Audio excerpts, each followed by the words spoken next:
December 21st captive audience, and I'm Sunny Danforth in Northeast Oregon, and it is like 11 degrees outside. Woo!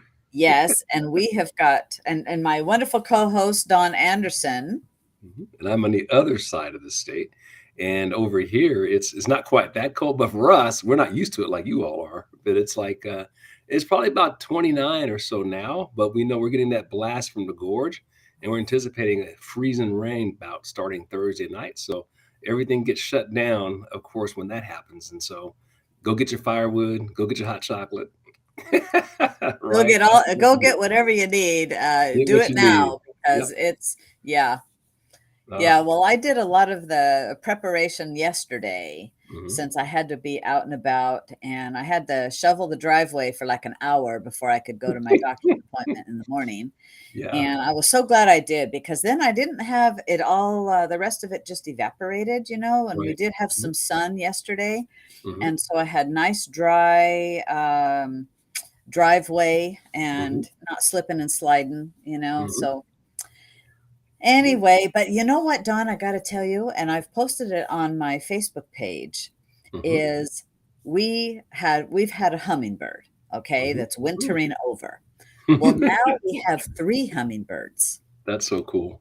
And it is cool. So I've got Junior, who's a maturing male, and then Mhm. Senior, he's a Mhm. male, and Barbara, I've Mhm. named Barbara is the female that is hanging out.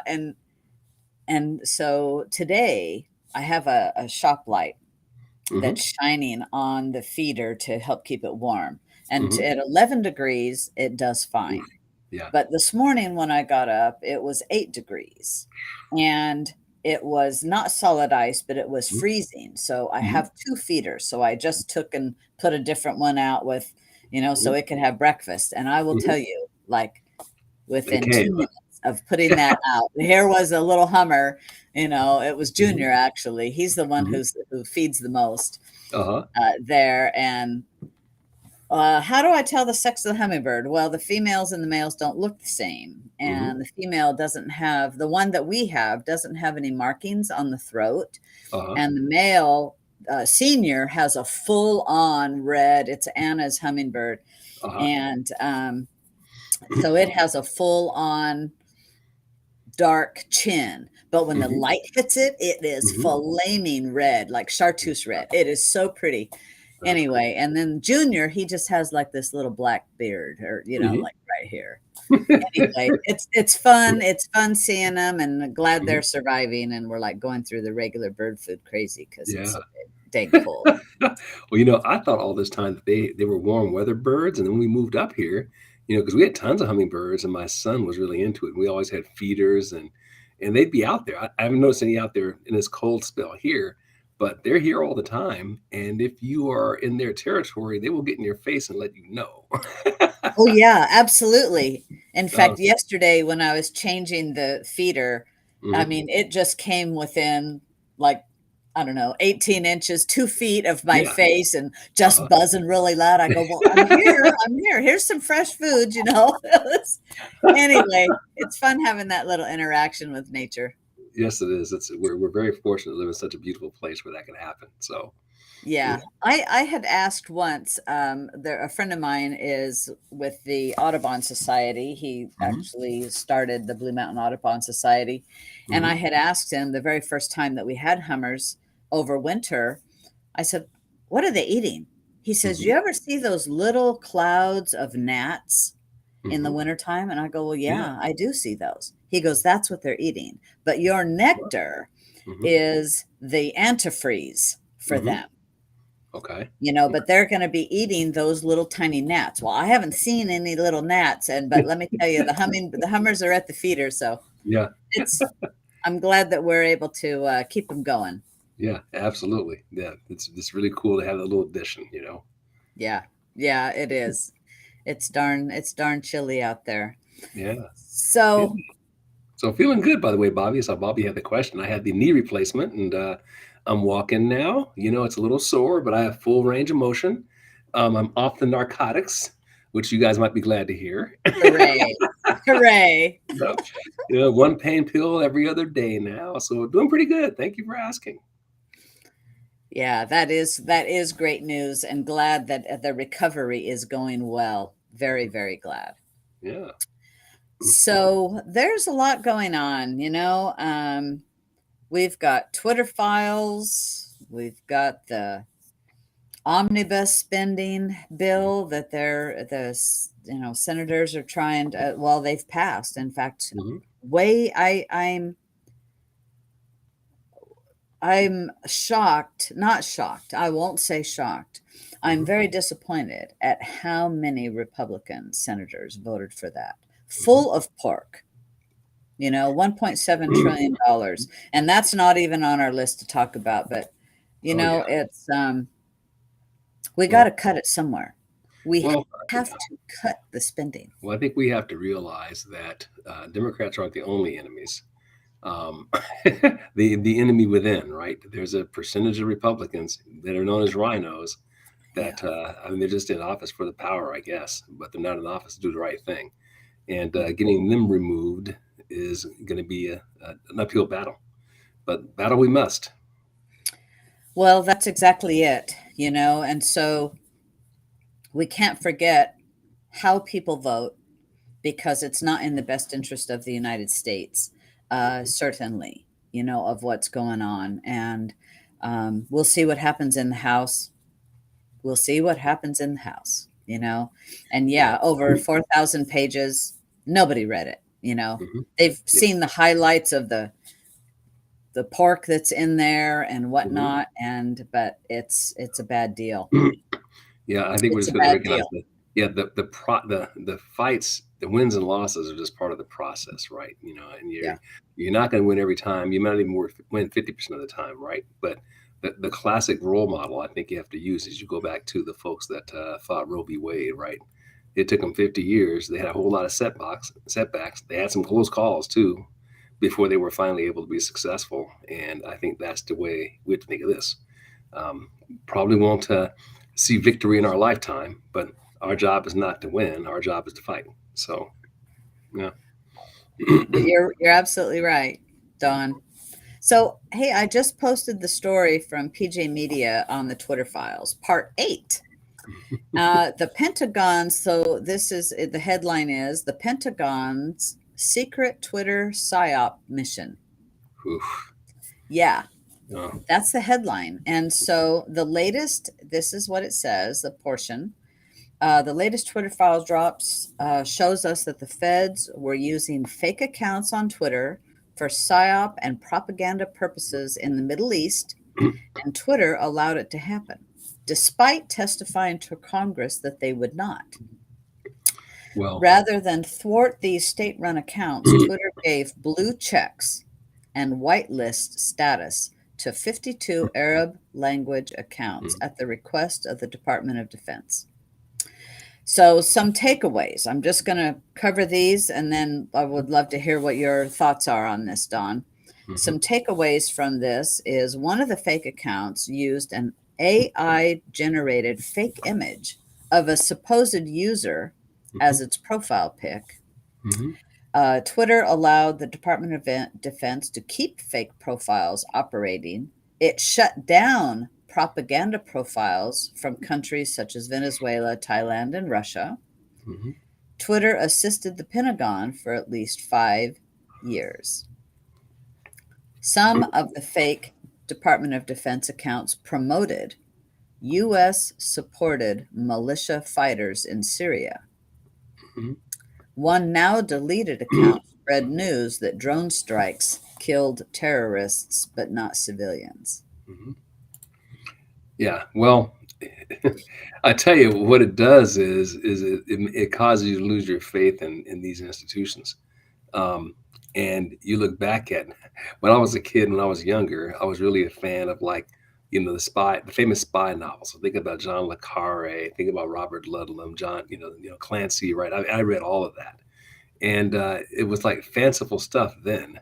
Now you look back on it and you think to yourself, wow, you know, um, because some of the things that those guys wrote about are pretty shockingly close to what we're seeing in reality.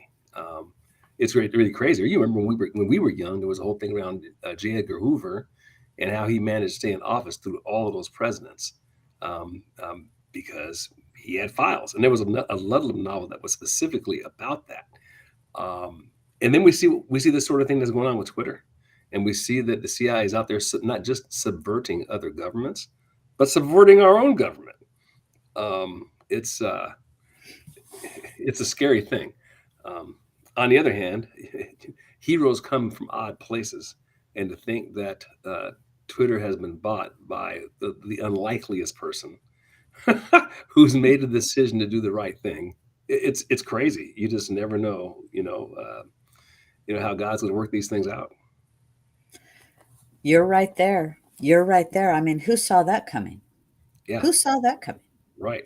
That is a game changer. I mean, I guess I'm kind of an old school guy, so I don't have a Twitter account. I'm never on there, but I apparently, don't either. yeah, but apparently that's how a huge percentage of the population gets their news anymore. And to have conservative views completely blocked um, through the last two election cycles, and to see that suddenly get ripped apart, ripped open, and now we're seeing the kind of like crimes, that these people are committing come to light. And there's bound to be prosecution that comes out of that. I mean, it's it's just huge. It really Yeah. is. Yeah, well, I had told when I was on with David last week, I said, well, I might have to make a Twitter account now. Hmm. Now that the tides have turned, but Hmm. I'm not a big social media person. I really am not. I do look around, Hmm. and I have, like, I posted my hummingbirds. In Hmm. fact, I will tell you, last night, my neighbor, Hmm. this is a little censorship. Last night, my neighbor, he has a beautiful light display, and it's all Hmm. set to music and Hmm. whatnot. And I mean, it's the only one in town. It is so beautiful. He's been doing it for years. Yeah. And so it's just a couple blocks from me. And so Hmm. last night after dinner, I said to my mom and Charlie, my husband, I said, hey, let's go look at Bob's lights. Hmm. So we jumped in the car and we went over there and we're watching it. And I'm thinking, while I'm seeing it, I go, you know what? I think I want to do a Facebook Live. So I did that. Hmm. And my mom held the phone because it was on her side of the car, so it could Hmm. have that. And so she held that. And when it got to a patriotic song, Hmm. so it's been like going on for 30 minutes, and it Hmm. got to a patriotic song. All of a sudden, it said, "This video's blocked." Yeah. And I just go, my mom goes, "What's that?" I go, "I don't know." So Yeah. I stopped the thing, Hmm. and I posted it on my personal page. Hmm. And it says that Sony Entertainment Hmm. says that you don't have rights to a song that's 2 minutes and 3 seconds, and nobody in Russia can see this. Hmm. That when I look on my own Facebook, it says nobody in Russia can see this, Hmm. and I've shared it to our local community page because in there I said, hey, you know what? Thank you, Bob, for doing Hmm. this kind of thing for our community. It's just Hmm. wonderful. There's something for everybody. There's a message of, Jesus is the reason for the season, right? Right. And there's entertainment for the children, there's things for the adults, and Hmm. also some patriotic messaging. And I just went, holy moly, here we are. No, I've read that in a number of places. People are blocked from saying that they're American or using the word American. That's being blocked. Certainly, the word Jesus. We've seen that on broadcast. Somebody plays in a football game, get a touchdown, and then they interview them. As soon as they bring up, thankful to the higher power, boom, it's like blocked. Something goes wrong with the feed, right? So this has been going on for a long time, and it's great to see that an organization as large in the media, there's finally a big media platform. We're not asking for one that would be conservative, by the way. We're just asking for one that allows freedom of speech. Let all the arguments get heard. That's all. That's right. And statements. It's okay to have the conversation and to, Mhm. if you're offended, that's your problem. Mhm. I Yeah, mean, well, the that's the whole point reality. well, the reason that they're doing it is because they know their arguments can't win. That's why you have to be disingenuous and you have to lie, you have to cheat, and you have to block because your arguments are not rational, and rational people aren't going to accept them. And so that's why the radical left has to do what they do. And it's hilarious because when we were young, radical left was what you saw at Cal Berkeley, and it was all about free speech and free whatever. That's like That's right. gone, completely That's gone. right. Um, So we'll see what comes of Twitter. The mhm, next topic we were going to talk about, if you would like, is this. So it was Heritage Foundation. I have a story here that the Heritage Foundation, we have discussed this a little bit here, mhm, has says that NGOs, non-government organizations, are helping transport migrants to nearly every U.S. congressional district. A new analysis has found I it's gone to all 50 states and nearly all 435 congressional districts. Yeah, and I also saw, and this is interesting, but it's skewed in a certain direction. And you might guess what that is. So they're sending them more, they're trying to like undermine conservative geographies, right? So that's Yeah. where they're going. And a friend of mine who has a friend who's really, knee deep into this liberal stuff. This person was telling this friend of mine that, oh yeah, we're doing that strategically. We're going to towns that are historically conservative, and we're getting ourselves in the city councils, and we're doing all of this stuff on purpose. So you think about places like Bend, Oregon, Boise, Idaho, Pocatello, Idaho, right? All these places where you thought you could escape, Spokane, Washington. So they can do to those what they've done for Seattle, Portland, San Francisco, you name the list, right? Right. So I have friends locally. So I live in Umatilla County, Oregon, and Mhm, I have friends locally that have videoed buses coming into Umatilla County mhm, and three bus loads. I know of two videos that are circulating that are not the same buses. They're mhm, not the same event of them getting dropped off here. And so, and this is, you mentioned something very key, getting on city councils and stuff locally. mhm, Well, mhm, I'll tell you, this is what we have to do locally in our own communities. And this next election in 2023 mhm, is going to be all about that, local boards. mhm, And so we need people, conservatives, to be get elected to run for these positions. It would be good to start going to meetings, pick what interests you.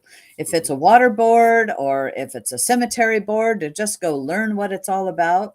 mhm, Um, a run for city council, mhm, run for committees, get on budget committees, mhm. things like that. It's Yeah, important to learn the processes, put your foot in the board in the door. School boards, mhm. of course, school boards, Especially like one that. of the most important. Yeah, it is. The one of the weaknesses of conservatives is generally we're going to raise our families, live our lives, work hard, pay your taxes, right? And you don't want to think about this stuff. And in a free country, in a truly well run constitutional republic, you wouldn't spend very much time talking about this stuff. That's what you vote your representatives to do. But with the radical left, this is their life, and their whole life is spent around shoving their beliefs down the throats of other people. So we can no longer afford to think that it's going to run on its own. We are at war. Uh, January of November of 2020 was December 7th, 1941. It's a different kind of war, but we are at war. The good news is, once the American citizen is properly aroused, we're pretty good at war. We're just slow to fight. We're just slow to realize we're in a fight, right? Really slow. We have been to our demise. We Mhm, have been, well, we'll negotiate, mhm, right? yes. Let's not make waves. Okay, okay. Well, we can't do that. Hmm. anymore. So I'm posting another story that actually correlates with what you were just talking about, because the the Republicans uh, have been doing their own investigation into January 6th, the riot. Hmm. And so the House GOP locates emails, texts showing Pelosi's office directly involved in the failed January 6th security. And it's a treasure trove Hmm. of information and email Hmm. that the security plan failed. And um, so it's all on her. It truly is on Hmm. her.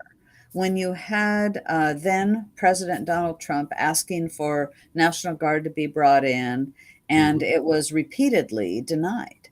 Hmm. Yeah, I mean, look, I don't see how anyone could honestly step back and look at that and not think that they were trying to create an event where there wasn't one. If you were really concerned about that sort of thing, you would have had a National Guard. You would have had, I'm not sure what outfits you would have had, but you certainly would not have been able to just walk in, right? No. Uh, so there was no interest in. They were trying to generate an insurrection and then use it against the Republicans. That's all it was. Um, Well, and but nobody shows up to an insurrection unarmed. It's yeah, that's why no, I use the term riot. I will not call it that because it wasn't. yeah, it wasn't a big nothing. And go ahead. Yeah, no, I was just saying it was a big nothing. That's all Yes. I really, I'm speechless on that one. I always have been. I just can't believe people would believe it. I just can't. It's not plausible. Yeah, and it was leadership and law enforcement failures Mhm. within the US Capitol that left the complex vulnerable on Yeah, I January mean, 6th. And of all that's what the people, report concluded. yeah, they accuse conservatives of being gun nuts and gun crazy. If conservatives were really doing something like that, trust me, you would know. Yeah. You know, Yeah. you would know because they would have showed up armed, and they didn't. No, they didn't. They had been at a rally, Yeah, a rally and of support and a protest of the outcome of the election. yeah, But it mhm, wasn't about showing up at the Capitol, you yeah. I know. mean, they wanted to create a Ruby Ridge, um, Absolutely. which apparently Democrats are pretty good at doing, actually, but didn't work out that way this time. No, no. So a little bit of so we mentioned before that on this show we've talked about energy, and well, the left's war on natural gas is backfiring massively Mhm, because Europe is turning to coal mhm, actually more than they are to the burning of coal is going crazy, and China is building more coal-fired plants than anything. And it's a shame because natural gas is cleaner than coal, and mhm, over in China they don't really mhm, care, you mhm. know, how Yeah. they pollute. We just have Mhm, all of these restrictions here in our country. mhm. Yeah. Yeah. And then the Department of Transportation, DEQ, had actually just a couple days ago had said, I think it was on Monday, on Monday they passed a um, a ban on gas powered vehicles in Oregon for the Mhm. sale of gas powered vehicles by 2035. Well, Senator Gerard and Senator Finley have written an article, or a comment, I should say, not really an article. Whoop, Mhm.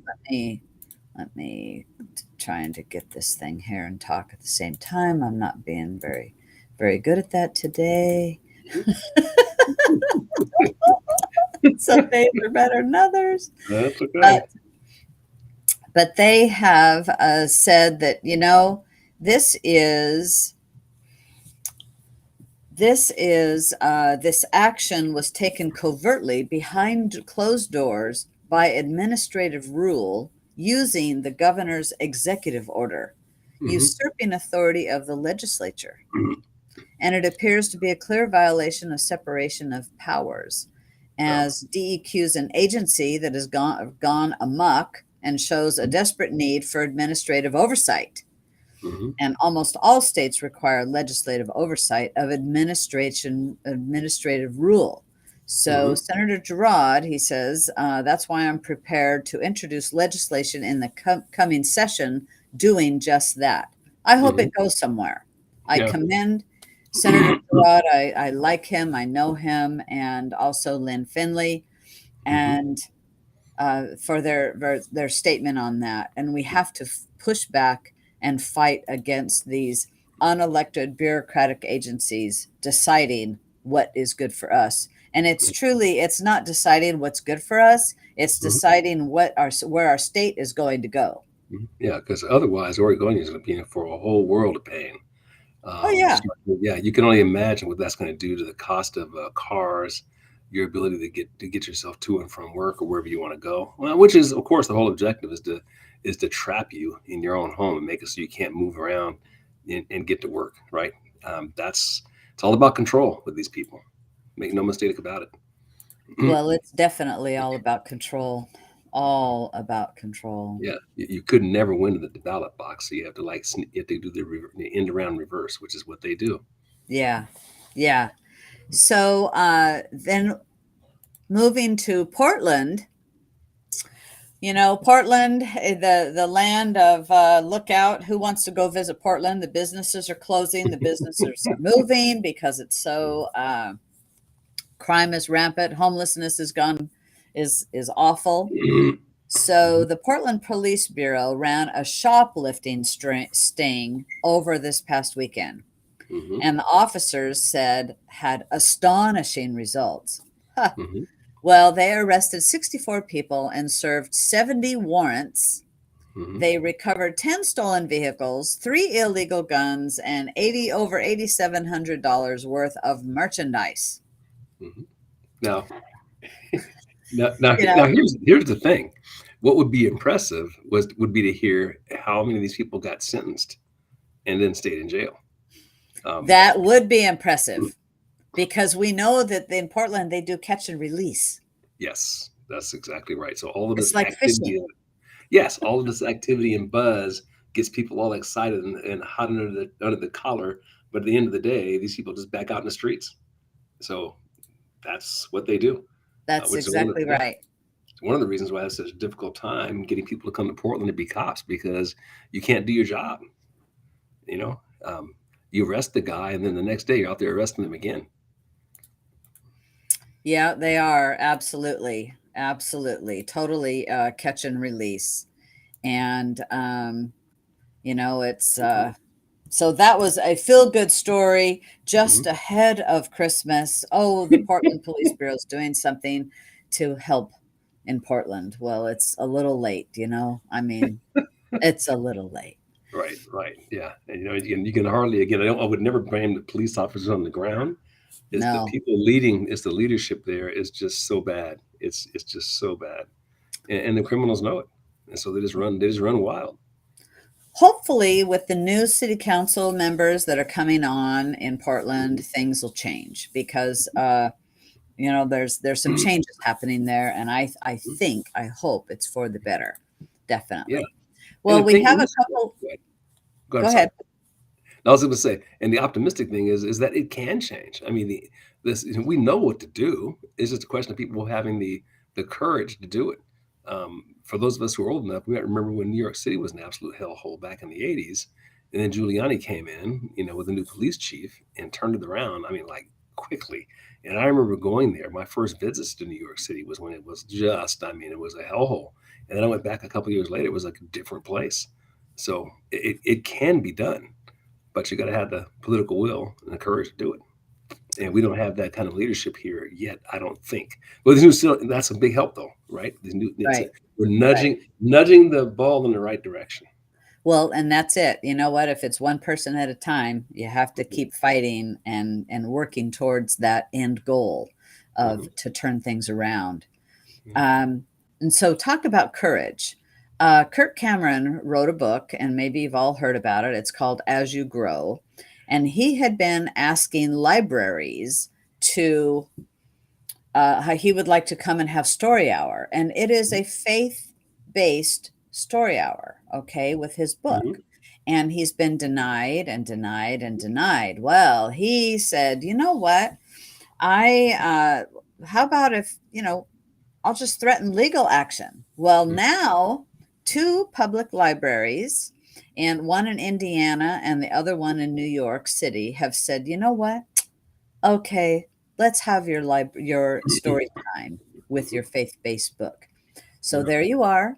You just keep asking, No. you keep and pushing, Mhm. and I'm so glad that he's doing this, because to counter the narrative of all of what they are pushing in the libraries Mhm. these days, story hour with the drag queens. Yeah, and your tax dollars are supporting it, by the way, right? You're funding this stuff. We're funding this stuff. Um, but it's going to take that kind of that kind of backbone to move the needle. And what that gentleman did is, are the kinds of things that we're going to have to do. We're just going to have to push the envelope, because otherwise, the worst among us, are going to take over all of the speakerphones of society. Because remember, these people are at the bottom. When you think about it, they're self-centered narcissists. And I think one of the things that social media has done is it's giving these people a platform to magnify their destruction. Before we had all this social media, whatever, they could do damage, but their capacity to damage a lot of people was pretty limited. It's kind of, think about the world before guns. You could have a madman with a knife, and they might be able to, or a sword. They can kill X number of people. But you fast forward a few hundred years, and you give them a repeating rifle. Suddenly, they can do a whole lot more damage. And I Yeah. think that's what's happened. That small percentage of the population that are narcissistic, mentally deranged, now they have a loudspeaker to magnify their uh, what they do. And this is probably, if you think about it, maybe the biggest change that social media has done, if I was going to put my finger on it, is it's given the worst among us the capacity to be heard, where before they were just stuck in a corner somewhere. Um, Yeah.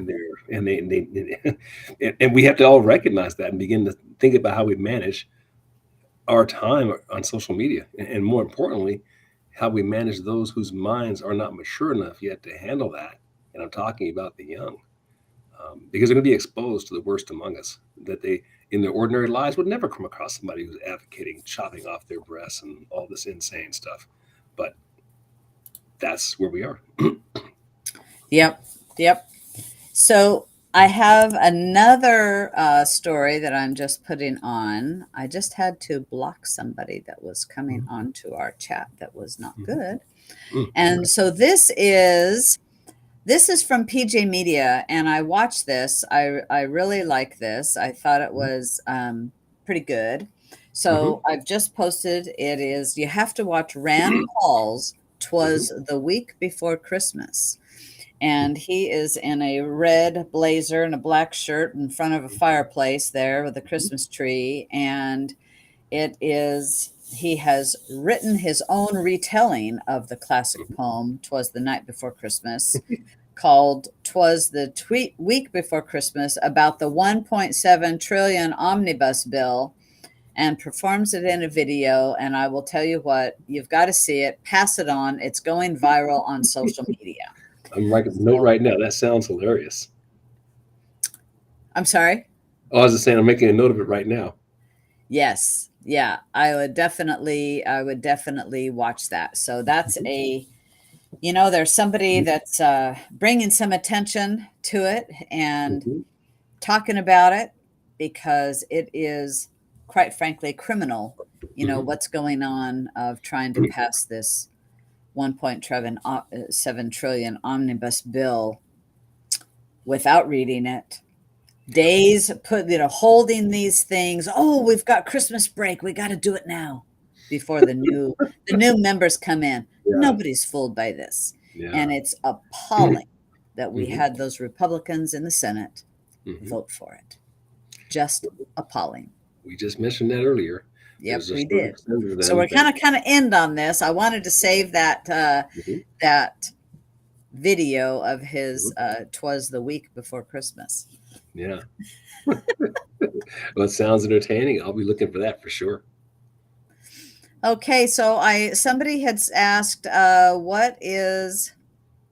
somebody had asked, what's our Christmas schedule? Well, Hmm.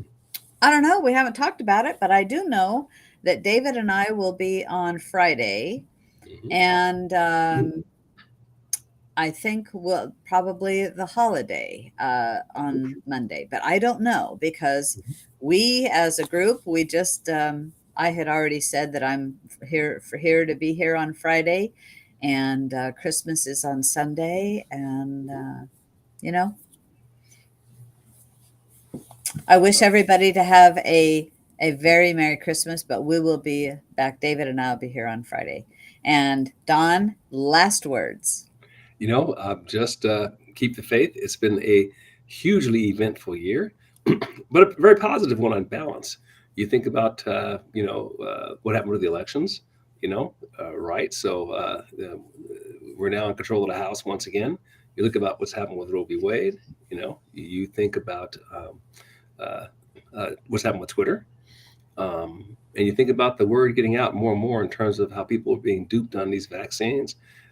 Things are moving the right direction, and we just have to keep the faith and keep fighting, and good things will happen. It may not happen on our timetable, but it will happen. So, positivity, and everybody have a Merry Christmas, and I'll see you all next week back here too. I'll be around. So, looking forward to it as always. And Sunny, thanks for having me. It's always a blast working with you. It's always wonderful having you, Don. I'm glad you're back. And I just wish you and your family a wonderful Merry Christmas. And Absolutely. Jesus is the reason for the season. And, He's large and in charge. Mhm. He's in the driver's seat in my life. And, you have to trust what's going on. But we can't be, complacent with it. We have to be active and involved. Yep, we have to do our part, and God will be with us. So, Yeah. all Okay, good right. night, everybody, and share the message. And we'll see you Friday night. Good night. Merry Christmas.